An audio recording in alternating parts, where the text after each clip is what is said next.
Pengemudi mobil Grand Max yang menodongkan benda menyerupai senjata api kepada pengguna jalan lain di ruas tol Cipularang KM 95A, Kabupaten Purwakarta, Jawa Barat akhirnya terkuak.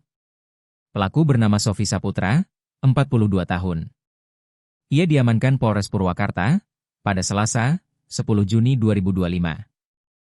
Sofi ditangkap saat tengah tidur di rumah orang tuanya di kawasan Jati Baru, Cinere, Depok, Jawa Barat. Dari hasil penyelidikan, pelaku rela merusak mobilnya demi pihak berwajib dengan melepas stiker aplikasi layanan antar barang Lalamove yang menempel di bagian belakang. Kapolres Purwakarta, AKBP Lilik Adriansyah, menjelaskan bahwa peristiwa ini berawal dari kesalahpahaman di jalan tol saat proses saling salip kendaraan antara korban dan pelaku di KM 93 arah Jakarta-Bandung. Pelaku yang tak terima disalip, lanjut Lilik, kemudian membuntuti korban, menghentikan kendaraannya di bahu jalan, dan melakukan aksi pengancaman.